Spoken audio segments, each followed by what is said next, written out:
Hey guys, welcome in, and hard to believe here, but baseball season is just around the corner, and not just the Major League Baseball season, but the KBO as well as Japanese baseball underway, and we're excited here at WagerTalk.com because we have two of the best when it comes to handicapping the KBO with us here. And I'm excited to learn a little bit about the KBO and how we go ahead and handicap it this year is Adam Trigger and Tokyo Brandon, both of WagerTalk.com. You can visit their pages here, guys. I wouldn't get my information from anywhere but these two guys. And I can tell you right now, if you're new to KBO, you're going to have an opportunity here to kind of get a brief overview of what makes it similar or dissimilar to the sport that we all know and love, of course, and that being baseball, Major League Baseball. So, gentlemen, welcome in. Adam Trigger, Tokyo Brandon. Adam, let me start with you, man. I know it's basketball. It's been college hoops for you. KBO, it's been something that you have absolutely knocked out of the park, so to speak. Talk to me about how you got into handicapping KBO. Well, Joe, I got into it the way most sort of American baseball fans probably got into it, which was during the pandemic in 2020 when suddenly we were without sports. But, you know, I kind of kept at it. All the other sports came back. A lot of people left the space. But I've grown to love the league. I think it's a very beatable market. I love the fact that it's more like traditional baseball, the game I grew up playing, as opposed to what the Major League Baseball has become now, which is launch angle, home runs. You know, the Korean game is still very much hit and run, manufacture runs in a lot of respects, and it's just I found it to be a beatable market, and that's really what we're trying to do at Wager Talk is grind out profit for our clients. So I continue to wake up early, 5:30 a.m. on the East Coast, and watch these games and try to find an edge. That is dedication, guys. Edges come in all sorts of sizes here, guys, but there is certainly edges to be had here with the KBO, and nobody knows this better than Tokyo Brandon. I mean, listen, he loves it so much, he flew across the world to go be by it. So, Tokyo Brandon, welcome in, my man. I know you've been doing this a long time. You love the game of baseball itself, but talk to us about how you got into KBO. Yeah, if anyone's read my bio on WagerTalk.com, you would know that I used to be a scout for the Pacific Rim for a scouting team for one of the Major League Baseball teams. And part of my job was to follow Korean baseball as well. But my main source was Japanese baseball. But this is about 10, 12 years ago. 10 to 12 years ago, I was scouting for a Major League Baseball team. And I quit that and I started capping it. And ever since, I've been heavily into the information of Korean and Japanese baseball. As Adam said, the numbers are soft as ice cream compared to Major League Baseball. And frankly, I've asked many bookmakers, where do they get the numbers for Asian baseball? And none of them can answer me. So someone's putting them out, but those are the people we're trying to beat. And like Adam said, the numbers are a lot softer than Major League Baseball because there's less information out there. And nobody knows that better than Brandon's clients, guys, over the years here. So the KBO, it is here. Japanese baseball, it is here. So, gentlemen, I'd love to ask you guys a couple of questions as somebody that has not spent a lot of time looking at the KBO, but I certainly know the game of baseball here. So maybe if we can go, and I'll ask you, Brandon, real quick, give me something that is similar, dissimilar than Major League Baseball. I'm guessing still 3 outs and 9 innings, right? So far, so good. 3 outs and 9 innings is very similar from Korean to Major League Baseball. It's exactly the same, as a matter of fact.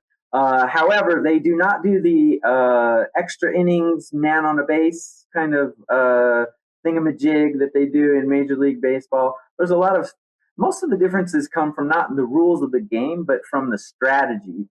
A lot of Asian managers like to bunt and manufacture runs, and the level of play is, it's kind of comparing apples to oranges, but in my experience, I find the KBO to be around single A ball level. in my experience, between single A, maybe double A. I don't know if Adam agrees with that, but from my experience, I put Japanese baseball around triple A, and I put Korean around single A. That's about where I would peg them at. So those are the main differences when I'm capping KBO as compared to Major League Baseball.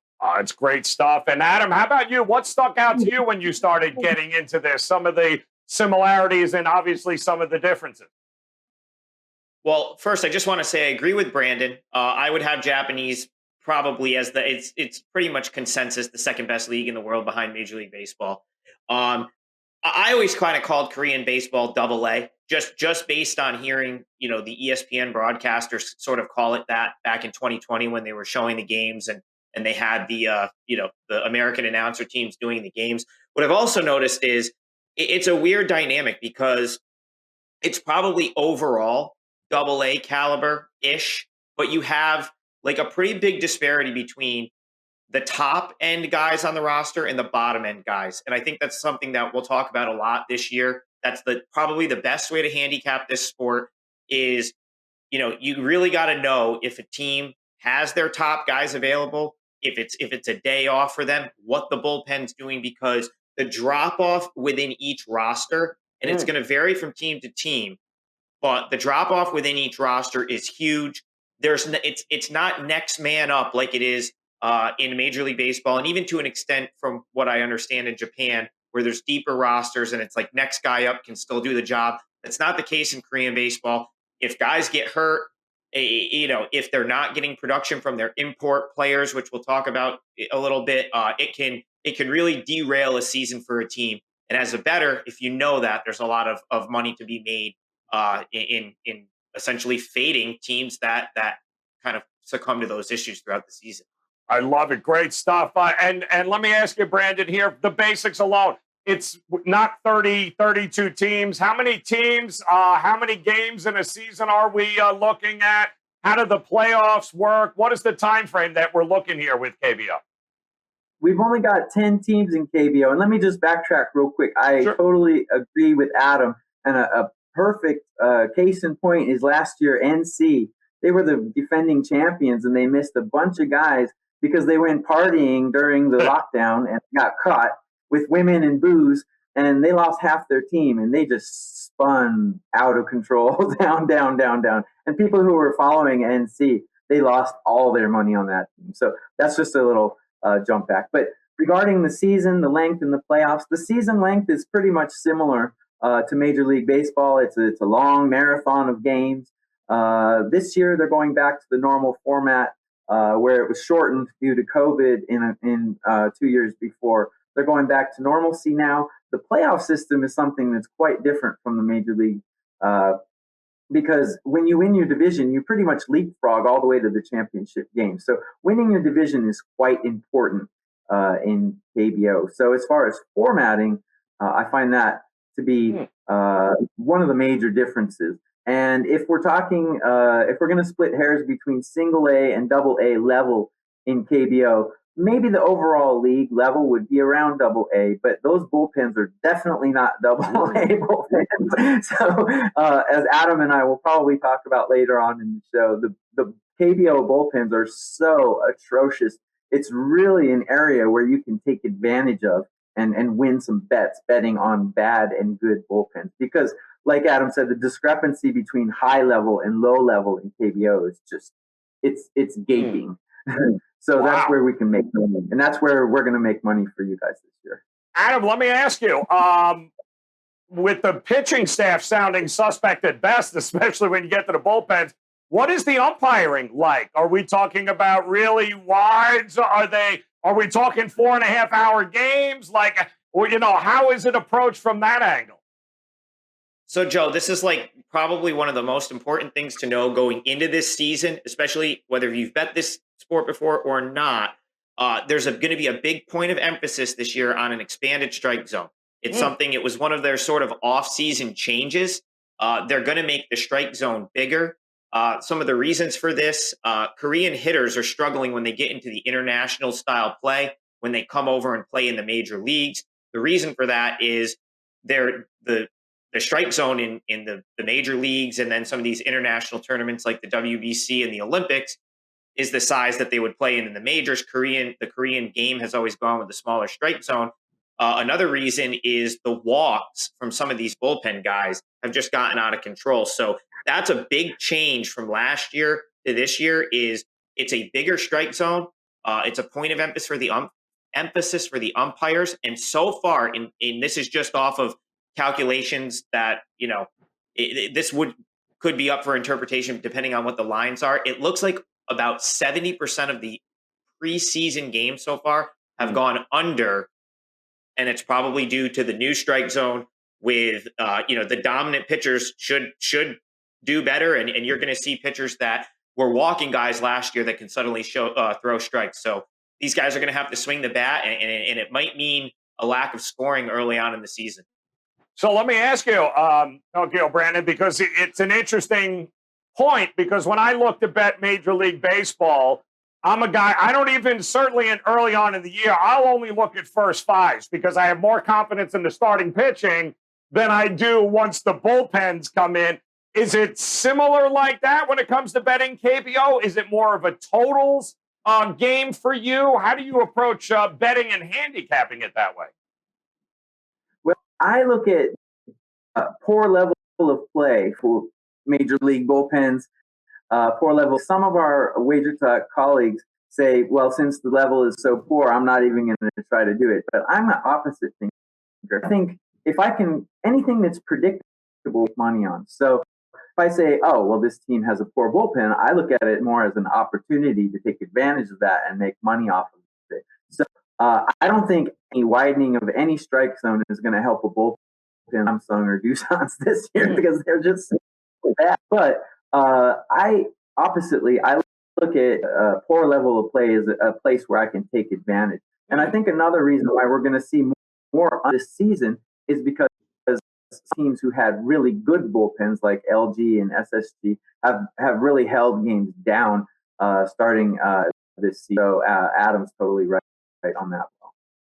It's good stuff here, guys. And the KBO season, it is upon us here. And guys, I would encourage you to visit both Tokyo Brandon and Adam Trigger over at WagerTalk.com. The opportunity to not only hop on their MLB season, but if you do that, you have the opportunity. You'll get the KBO season for free here, guys. You heard Brandon talk.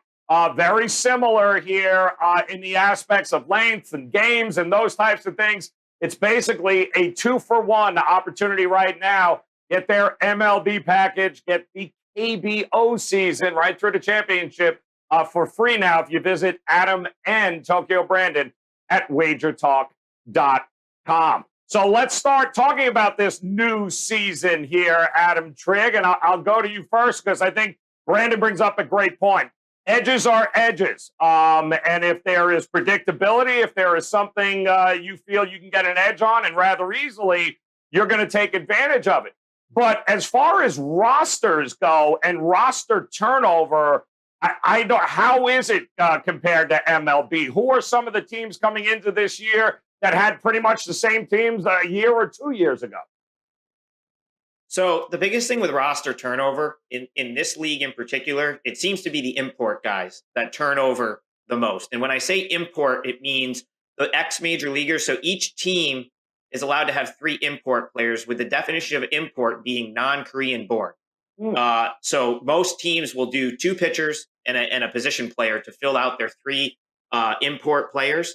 And those tend to turn over much more than the actual teams. With that being said, there is free agency, and that is a big deal. And there's a couple of spots this year. Sungbum Na being one that comes to mind. Longtime NC Dino. He's with, I believe, Kia now this year. Yeah. There's a couple of big free agent sort of moves each year. But year to year, it seems like the rosters are similar, except for the guy they bring in that's like the former major leaguer, or they're 2, essentially they're 3 import players. So, but that's really important to understand because that often determines how good these teams are. Like if they miss on an import guy, it becomes really difficult for them to compete because it typically leaves a big time hole in either their rotation or their lineup. So the health and productivity of the import players, the ex-major leaguers, is massive. Like to put it sort of mildly, very difficult for teams to win without getting big time production from those ex-major league, major league foreign players. So, Brandon, there's the haves and have-nots in MLB. There's the Yankees, there's the teams that can spend the money, and then there's the Orioles. Is it like that? Give me a team that is the part of the haves right now that you're looking at for this season. I don't think it's so much of a salary cap type of discrepancy. They're pretty much all even. It's the fact that if they can find talent and keep talent, I think is the issue. And like Adam said, Na-Sung Bum is now playing for Kia. So Kia last year was a doormat basically, and now in the preseason they're performing extremely well. So one really good player, and he was one guy who was expected to possibly go to major league. That's how good he is.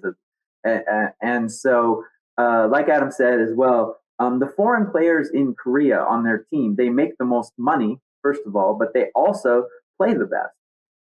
So in Korean baseball, rather than for example, the Yankees and Orioles, the Yankees buying all the good players, it's not so much buying the good players, but it's finding and keeping the good players. For example, last year's champion KT, they've pretty much kept their same roster from last year. They had one of the best bullpens. They have absolutely the best starting rotation, hands down, and which includes 2 foreign pitchers, by the way. And they also have average to slightly above average hitting. They're not a home run team, but they're a team that manufactures runs, which is why they easily won the championship last year, because a team like Doosan has a terrible bullpen. So just their bullpen advantage alone basically won them the championship because they were good enough at everything else.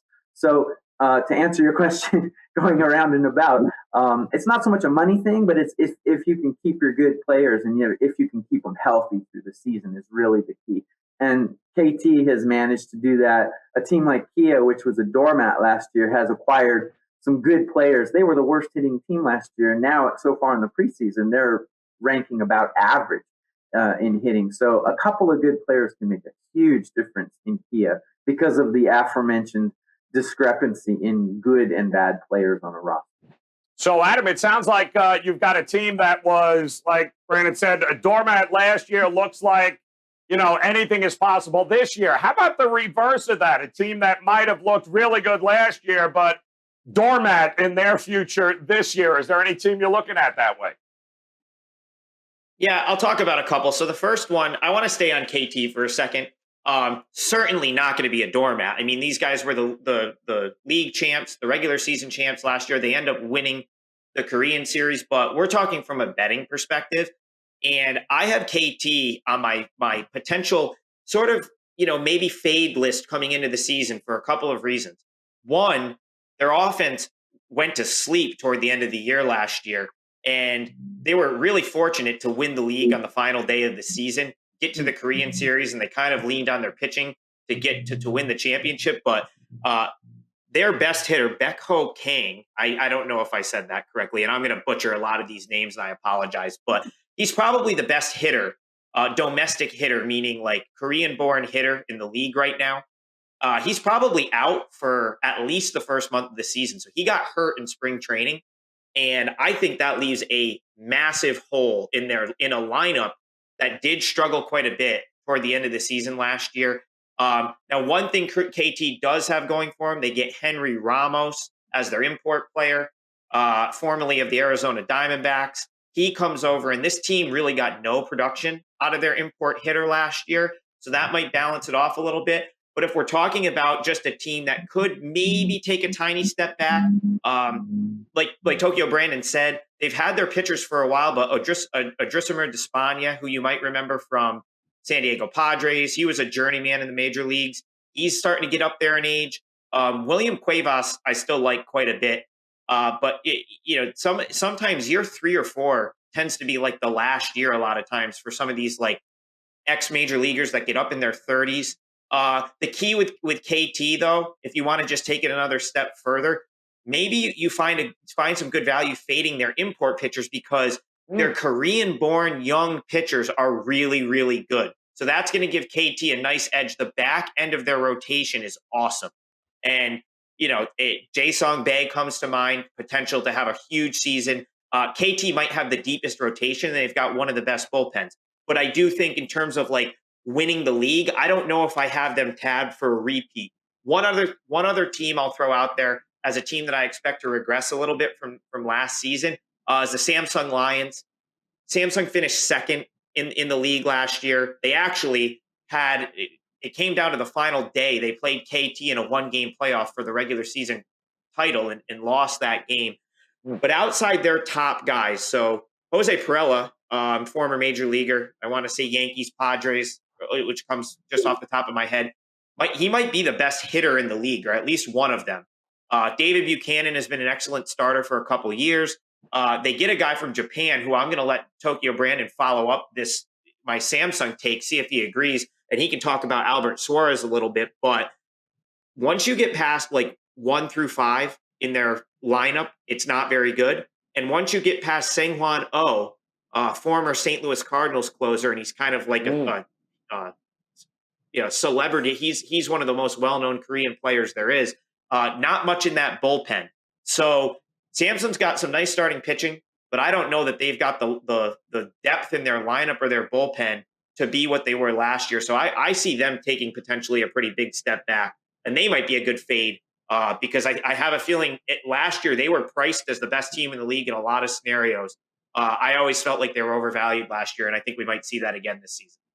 So, Brandon, give me an overvalued, undervalued here. Do you agree with Trig?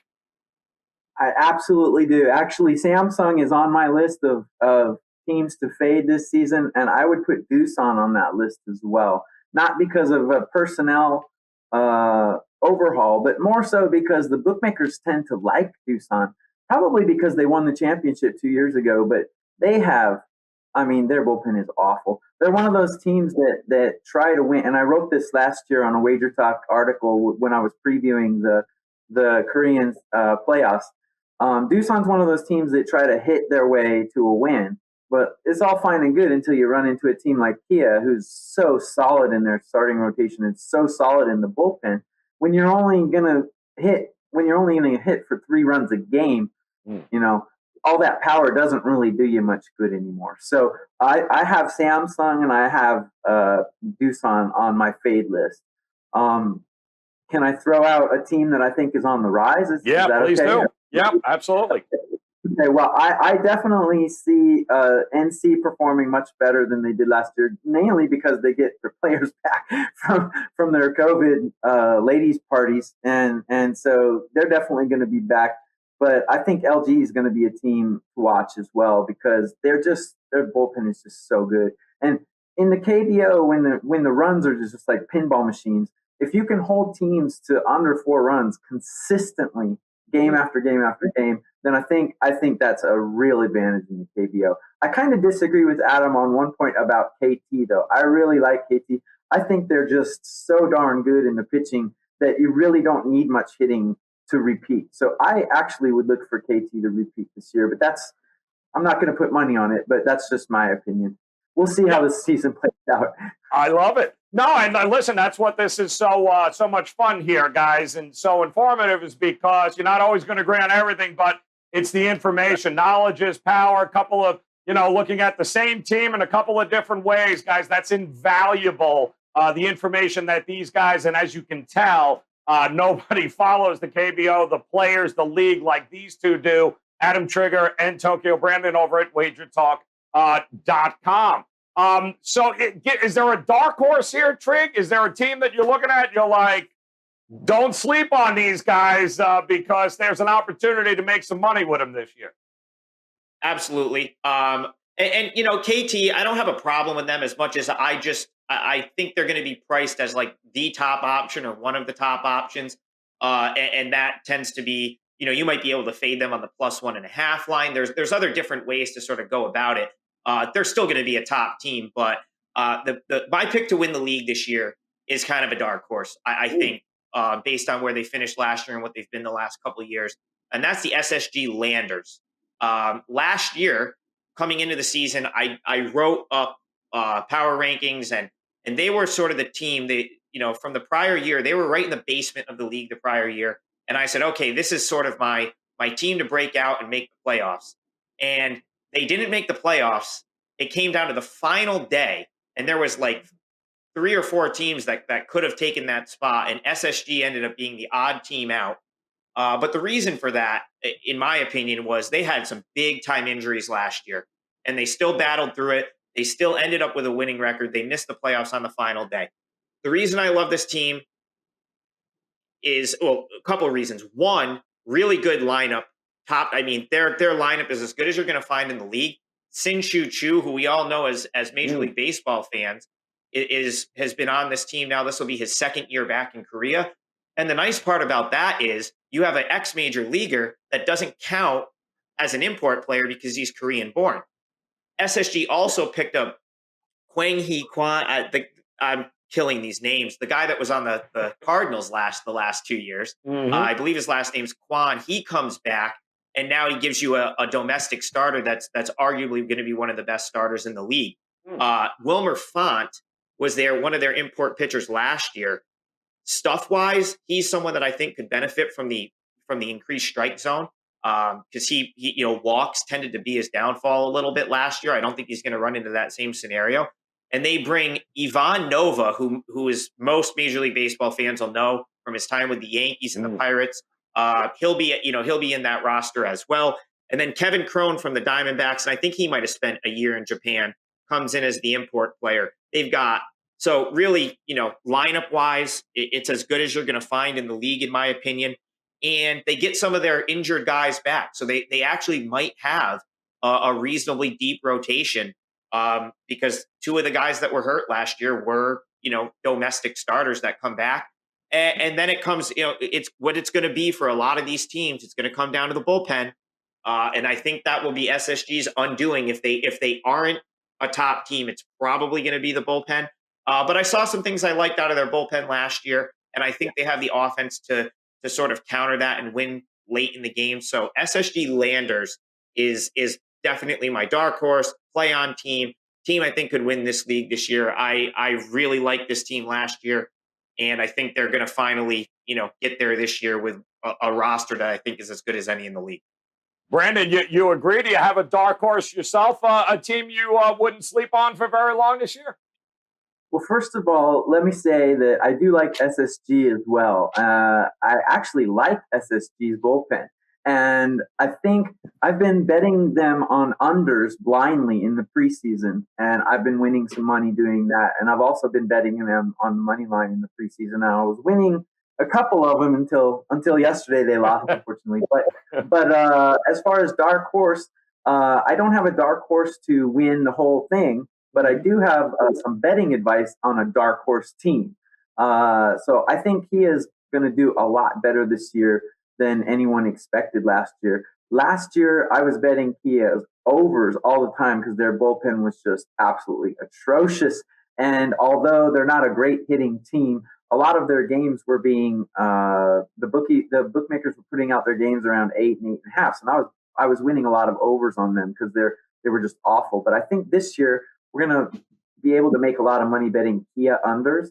And I think we're going to make a lot of money betting SSG unders as well. And SSG has shown me in the preseason that their bullpen is pretty good, although the sample size is small and baseball is a marathon. As we all know, betting baseball, longevity in the season is very important. So if that bullpen can hold up or not will be a question. But so far in the preseason, they've been performing very well. One other thing, if I may, I think Kiwoom has always been a team for the last 2 years that I have been pegging as the mediocrity measuring stick. So Kia has been like average pitching, average hitting, average bullpen. So I use Kia as kind of a measuring stick as to whether, I use Kiwoom as kind of a measuring stick as to whether a team is good or not. But I think this year I was hoping with the addition of Yasiel Puig, former Dodger, I was hoping that he would be like a boom for them, but so far in the preseason, he's been more like a bust than a boom. So I think he has 1 hit in 13 at bats, and he hasn't really done much. Don't quote me on those stats, but I've been following the games, and he's been a disappointment so far. Who knows, though, because in Japanese baseball, the Yakult Swallows, who are the champions from last year, they've been 1-9, 1-9, 1-9 the last preseasons, and then they go on to win it. So I don't know how indicative the preseason is, but so far, Yasiel Puig has been a disappointment. I do think I do think Kiwoom will be a little bit of a dark horse in run production because they've been so mediocre for the last 2 years. I think they'll perform better. All right, so let me ask you guys here, and Adam, I'll come to you because I want to get a feeling for ballparks here. We know what the short porch at Yankee Stadium is. We know hitters' ballparks. We know the ballparks where you're always looking at an under, right? Oakland Coliseum comes to mind here. So, Trig, talk to me about the ballparks here. So, is there one that you look to for home runs, for runs? Is there one that you look to for unders? How do you rate the ballparks? Yeah, well, and I think this is kind of known at this point. Jamsil Stadium in Seoul is the big. It's that would be your under park. They have the most foul territory, sort of the most spacious outfield, and it's shared by LG and Doosan, so they both play in that same stadium. So but I think that's kind of baked into some of the lines at this point. I think that's like a pretty well known fact that stadium tends to play more toward the under. So actually, I would almost look to go the other way there and look for opportunities to play on overs in that park because poor pitching is still going to lead to hits and still going to lead to runs. Daegu, where Samsung plays, tends to be a bandbox of sorts. That's going to be one of your higher scoring parks. And interestingly enough, Sagic Baseball Stadium, where Lotte plays, has been the highest run total the last couple of years, but they changed the dimensions this year. So they've changed the dimensions to play more like a pitcher's park this year. I think they widen the outfield, maybe increase the fence in a couple spots. So that would be something that's sort of taken into consideration because Lotte tends to their overs always tend to be like double digits. And some of that has to do with the fact that their pitching was horrific last year, bullpen wise, one of the worst in the league. But that's something to take into consideration. We might not see Lotte play like we might not see the high scoring games there this year, or they might not be as frequent. So I would say Jamsil tends to play toward the under. Samsung, you're almost always that those games always have a few home runs in it. And the rest of the parks, I'll kick it over to Brandon, but I think the rest of the parks tend to play relatively neutral. Obviously, it's going to depend on what kind of offense the team has for that season or not.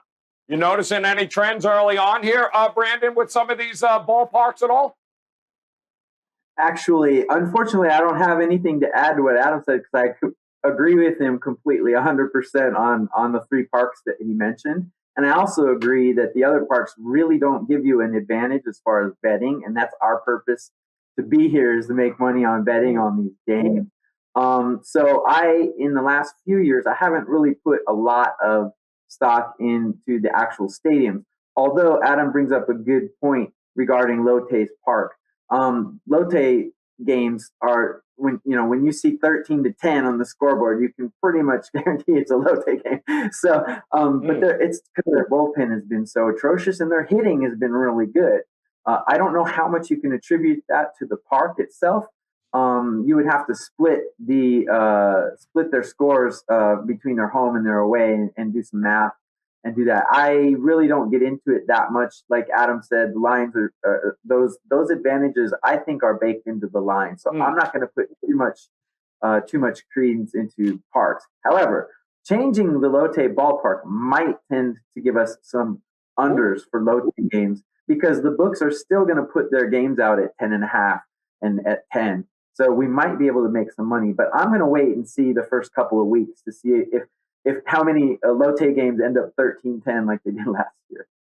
Now, let me ask you guys, as far as the types of bets in the KBO, Adam, we know a lot.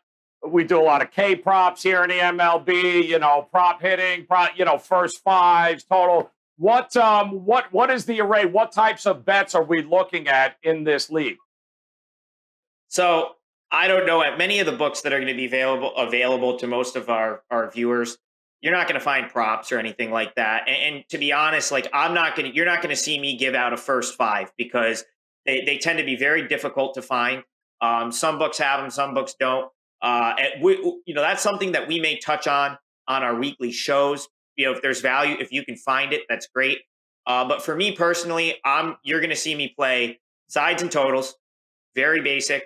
I will play run lines. I do like to target the +1.5 run line because I think that's where these books slip up sometimes. The softest line you're going to find in KBO baseball, in my opinion, is a +1.5 run line when you can go against an import pitcher, because I do think the bookmakers just, as soon as they see that, like Wes Parsons or Drew Rasinski's on the mound, and those are just two sort of notable import guys, instantly the team's a big favorite, and instantly the run line is juiced up. And if you can find good spots to go the other way against those, you can typically get +1.5 at a good price.